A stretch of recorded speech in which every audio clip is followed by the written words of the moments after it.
way that shame often relates to contracts is in the sense of shoulds.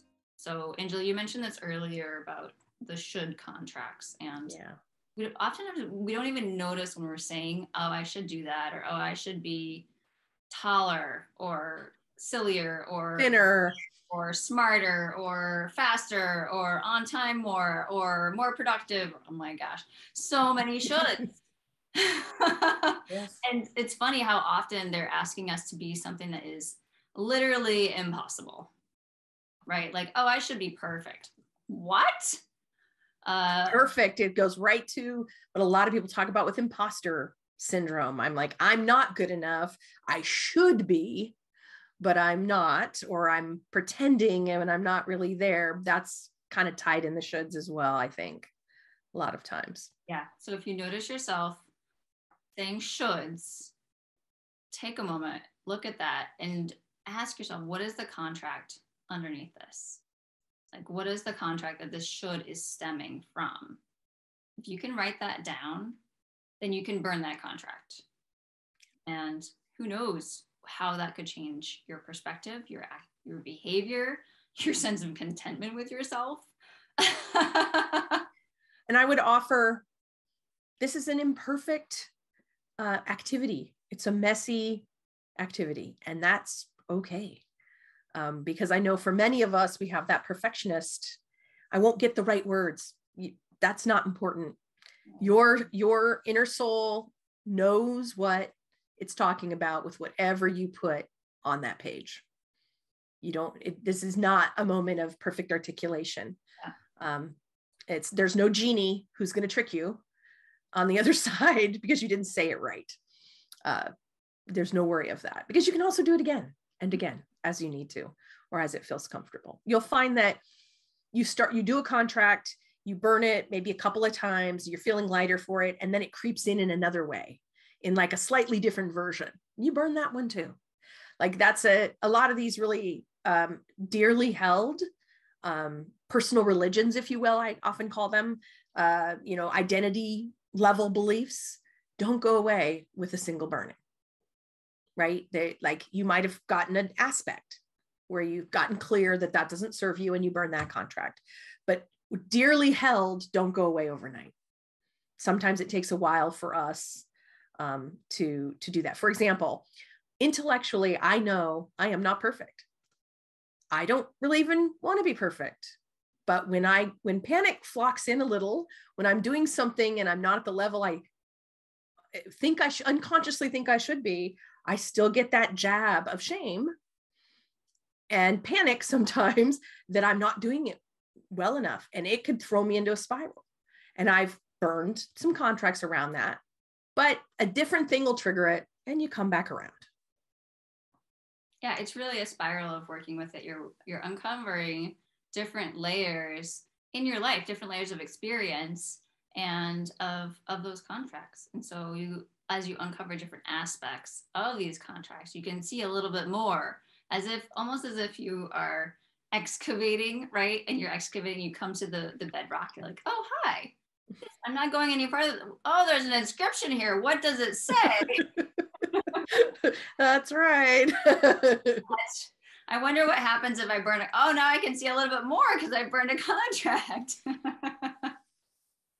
So you're coming to that baseline of who you are. But the thing is that you can change that contract or those contracts that define your behavior and that say who you are. You get to decide. This is what's so amazing about being conscious about your contracts, is that ultimately you get to decide what they say and how you work with yourself, how you live your life.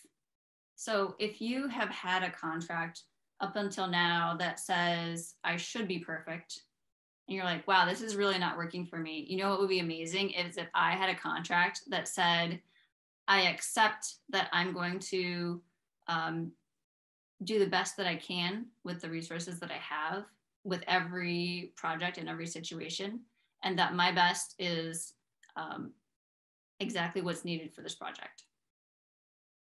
Like maybe that could be the new contract that you go forward with rather than this idea of perfection, whatever that is. Yeah. There's a cost, right? And sometimes renegotiating that contract allows you to create a more realistic expectation of yourself and your ideas and behaviors and relationships. But sometimes you have to then renegotiate again. It works for a while because some of these things worked for you. You have them because they worked for you for some period of time. This is particularly true for folks who had, traumas and things like that. You develop coping mechanisms and they become contracts. They worked for a moment because of the circumstances of that period, but that doesn't mean they're necessarily working for you now. And it's okay to be thankful. And it's another opportunity that you have with either burning and we haven't talked about renegotiating contracts, which can be like a modified version of the burning. You let go of what doesn't work and you rewrite what could. But we have to give ourselves that permission.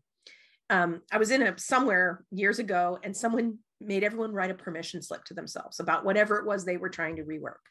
And that's always stuck with me. And when I get to those places where I feel stuck about these things, I literally write a permission slip, like to remind myself, this is my life. I have permission to change. I do. And I'm the only one who has the right to give me that permission. Nobody else really does. And that's a bit freeing too. Sometimes it's very helpful to be in community when you're first learning how to identify your contracts. Like there's benefit to working with a trusted friend or a coaching relationship or in a training environment where you can have someone help you ask the questions to help you. It's almost like putting up a mirror so that you can see where you have unconscious contracts. Because the reality is, if they're unconscious, you don't realize they're there. And you do need a few tips and tricks. And the should is one good example. When you feel like you should be doing something and you are resistant to doing it, that's one big cue. There's probably a contract. But there are some other ways to help you notice, particularly when you're working either with like in a consultation with DEI or something. Some of those things may start to surface, and it helps to have another person that can help you see them or ask the right questions to help you discover it for yourself. Because it's not always obvious what your contracts are. We commonly just think there are beliefs. Why do you have that belief? Well, I've always had that belief. Like we have to dig deeper than it's always been there because it got there somehow. Yep. Absolutely true. Yeah. Really good point. Oh, that's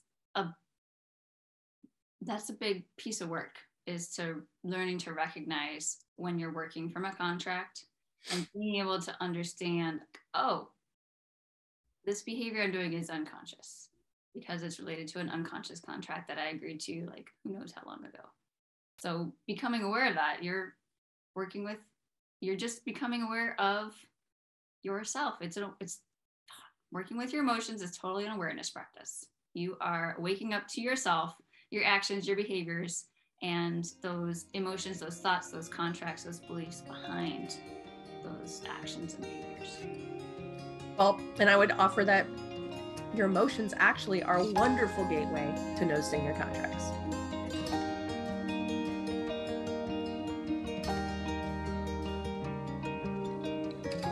Like once you allow yourself to actually feel your emotions and start to ask the questions, they kind of lead into helping you see where you have contracts. Particularly as you learn to minimize your numbing behaviors or distracting behaviors in favor of engaging with the understanding around your emotions. Yeah. Yeah, we could go much deeper, but I think this is now. No, and there's a lot. I mean, there's much more to say about this, but as you talk to more people, they have different ways of attacking, recognizing their contracts, and then dealing with them. We've offered a couple of ways to talk about how you can address your contracts. I mean, the good news is that you get to choose to do it. So like, you are not relegated to whatever it is you've been doing. You can change because you can make that decision to do so. Yeah. So 2 things. One, I suggest that you try burning contracts. I would love to hear in the comments, tell me how it went for you. And if we left anything out, or if you had any hangups. And then 2, honestly, take any of my befriending classes. We deal with contracts. We talk about contracts, because contracts are those underlying things we don't even realize we're dealing with, that like define our behavior and just help us feel how we feel. So once you can become aware of your contracts, you have so much more I hate to say control over your life, but you really do. Like once you become conscious of your contracts, you get to choose what they say and how they work and how you want to interact in your life, who you want to be. Yeah, it's really awesome. Angela, thank you so much for joining me. Oh, thanks for having me. This has been great. What a great conversation.